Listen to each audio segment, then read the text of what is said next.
اعوذ باللہ من الشیطان الرجیم بسم اللہ الرحمن الرحیم قل یا ایہا الکافرون لا اعبد ما تعبدون ولا انتم عابدون ما اعبد ولا انا عابد ما عبدتم ولا انتم عابدون ما اعبد لکم دینکم ولی دین صدق اللہ العظیم اما بعد فاعوذ باللہ من الشیطان الرجیم بسم اللہ الرحمن الرحیم 6 آیات ہیں جی کیا اچھا 109 نمبر صورت ہے حضرت عبداللہ بن عباس کی روایت ہے کہ قریش کے لوگوں نے نبی صلی اللہ علیہ وسلم سے کہا کہ ہم آپ کو اتنا مال دے دیتے ہیں کہ آپ سب سے زیادہ دولت آدمی بن جائیں، آپ جس عورت کو پسند کریں اس سے آپ کی شادی کیے دیتے ہیں، ہم آپ کو اپنا سردار بنا کے آپ کے پیچھے آپ کے فالوور کی طرح چلنے کو تیار ہیں، بس آپ ہماری یہ بات مان لیں کہ ہمارے معبودوں کی برائی نہ کیا کریں۔ اگر آپ کو یہ منظور نہیں تو ہم آپ کو ایک اور تجویز پیش کرتے ہیں جس میں آپ کی بھی بھلائی اور ہماری بھی۔ حضور صلی اللہ علیہ وسلم نے پوچھا کہ وہ کیا؟ انہوں نے کہا 1 سال آپ ہمارے معبود لات اور عزیٰ کی عبادت کریں اور 1 سال ہم آپ کے معبود کی عبادت کریں۔ حضور صلی اللہ علیہ وسلم نے فرمایا اچھا ٹھہرو میں دیکھتا ہوں کہ میرے رب کی طرف سے کیا حکم آتا ہے۔ اس پر یہ صورت نازل ہوئی، یہ وحی ہوئی۔ اور دوسری روایت ہے ولید بن مغیرہ، عاص بن وائل اور امیہ بن خلف حضور صلی اللہ علیہ وسلم سے ملے اور آپ سے کہا کہ اے محمد صلی اللہ علیہ وسلم آؤ ہم تمہارے معبودوں کی عبادت کرتے ہیں، معبود کی عبادت کرتے ہیں اور تم ہمارے معبودوں کی عبادت کرو، اور ہم اپنے سارے کاموں میں تمہیں شریک کیے لیتے ہیں، اگر وہ چیز جو تم لے کر آئے ہو اس سے بہتر ہوئی جو ہمارے پاس ہے تو ہم تمہارے ساتھ اس میں شریک ہوں گے اور اپنا حصہ اس سے پا لیں گے، اور اگر وہ چیز جو ہمارے پاس ہے اس سے بہتر ہوئی جو تم لائے ہو تو تم ہمارے ساتھ شریک ہوگے اور اس میں سے اپنا حصہ پاؤ گے۔ اس پر اللہ تعالیٰ نے یہ صورت وحی فرمائی قل یا ایھا الکافرون۔ اور حضرت انس کہتے ہیں کہ رسول اللہ صلی اللہ علیہ وسلم نے حضرت معاذ بن جبل سے فرمایا سوتے وقت قل یا ایھا الکافرون پڑھ لیا کرو کیونکہ یہ شرک سے برت ہے، جو 4 قل آ رہے ہیں ان میں یہ پہلی صورت ہے۔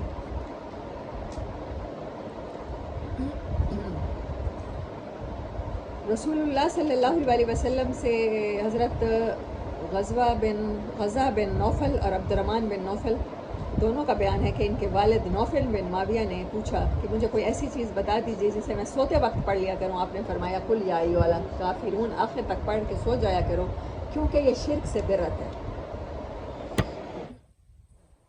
بسم اللہ الرحمن الرحیم قل یا ایھا الکافرون، کہو ہر طرح سے اللہ کی بات کا ظاہری اور معنوی انکار کرنے والے ہر کافر سے کہو لا اعبد ما تعبدون، میں ہرگز نہیں عبادت کروں گا۔ میں تھوڑا سا بھی یہ صورت اس کو کہہ دیا جائے نو کمپرومائز تو یہ الفاظ زیادہ بہتر ہوں گے، ایک 1 ورڈ میں یہ لکھ لیں اپنے پاس۔ آپ کو بتا دیا گیا ہے کہ حق کے راستے میں آپ کمپرومائز نہیں کریں گے۔ اس شریعت کے اوپر اب کوئی کمپرومائز نہیں ہوگا، اس شریعت کے چھوٹے سے چھوٹے حکم پر، آپ صلی اللہ علیہ وسلم کی چھوٹی سے چھوٹی سنت پر کمپرومائز نہیں کیا جائے گا، گیو اپ نہیں کیا جائے گا۔ لا اعبد ما تعبدون، ہرگز نہیں میں عبادت کروں گا یا کروں گی، یہ اعلان برت ہے جن کی تم عبادت کرتے ہو، کوئی کمپرومائز نہیں ہوگا، کوئی مصالحت نہیں ہوگی کافر کے ساتھ۔ ولا انتم عابدون ما اعبد، اور نہ میں ان کی عبادت کروں گا جن کی تم کرتے ہو۔ ولا انا عابد ما عبدتم، نہ تم عبادت کرو گے ان کی جن کی میں عابد عبادت کرتا ہوں۔ یہ واحد کا صیغہ ہے، ان کے جو معبود آتے ہیں تو وہاں پر عابدون وہاں پر جمع آ جاتا ہے کیونکہ ان کا ایک عبادت کا خدا نہیں تھا۔ ولا انا عابد ما عبدتم، اور میں نہیں ہوں کہ میں عبادت کروں، عابد پھر واحد آیا ہے، ما عبدتم جن کی تم ذرہ برابر بھی عبادت کرتے ہو۔ ولا انتم عابدون ما اعبد، اس کو رپیٹ کیا گیا، اور نہ تم اس کی عبادت کرنے والے ہو جس کی میں کرتا ہوں۔ لکم دینکم ولی دین، تمہارے انٹلیکٹ، تمہاری ذہانت، وہ تمہارے سارے پڑھے لکھے ہونے کا کیا فائدہ کہ تمہیں یہ نہیں پتہ چل رہا، تم یہ فیصلہ نہیں کر پا رہے ہو کہ کون سی شریعت، کون سا دین حق ہے، انسانوں کے لیے فائدہ مند کون سا ہے۔ تو اب جو تمہیں سمجھ میں آ رہا ہے تم اسی دین پر چلتے رہو، اور مجھ میں جو سمجھ آئے گی میں اس پہ چلوں گا۔ اسی آیت کو ایسی یہ آیتیں ایسے لگتا ہے صحابہ پر قرآن صحیح طرح سے اترا تھا۔ انہوں نے پھر اپنے اگر کوئی مشرک ہے، کوئی کافر ہے، اللہ کے دین کی بات نہیں مانتا، نبی صلی اللہ علیہ وسلم کا مخالف ہے، تو اس کو چاہے وہ بیٹا بھی ہے، چاہے وہ والدہ بھی ہے، اس کو کافر ہی سمجھا، اور اپنی زندگی میں جب تک کہ وہ مسلمان نہیں ہو گئے ان کے وہ رشتہ دار، ان کو ویسے ہی کیا، ان کے ساتھ سلوک۔ اور مسلمان اتنی اس کو اللہ تعالیٰ نے اس میں وسعت نظر دے دیا، وسعت قلب دے دی ہے کہ وہ دوسروں کو اپنے دین کی عبادت سے نہیں روکتا، وہ اتنا سیکولر ہوتا ہے۔ نبی صلی اللہ علیہ وسلم کے بارے میں جو مائیکل ہارٹ نے کہا ہے نا، جو اپنی بک میں لکھا ہے، اس میں ورڈ ہے اس کے، کہ میں نے at a same time religious اور at a same time blend of secularism کا اتنا بہترین نہیں دیکھا جتنے محمد صلی اللہ علیہ وسلم۔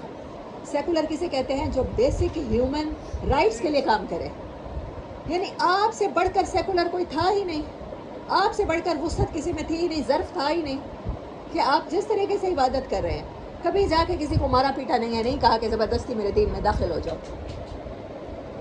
ایٹ اے سیم ٹائم خود اخلاق کی بلندی پر ہے، لیکن دوسروں کے کی بد اخلاقیوں پر بھی۔ بہت دفعہ ایسے لوگ بھی آئے ہیں کہ آپ نے قرض دینا تھا، آپ صلی اللہ علیہ وسلم کی گردن میں کپڑا ڈال کے، رسی ڈال کے کھینچا ہے کہ ہمیں دو۔ کسی نے آپ کو بدتمیزی سے پکارا ہے، لیکن آپ نے اس کے ساتھ ویسا سلوک نہیں کیا۔ یہ ہے لکم دینکم ولی دین۔ آپ دوسرے کی مطلب اس کے مذہبی جذبات کا احترام کریں۔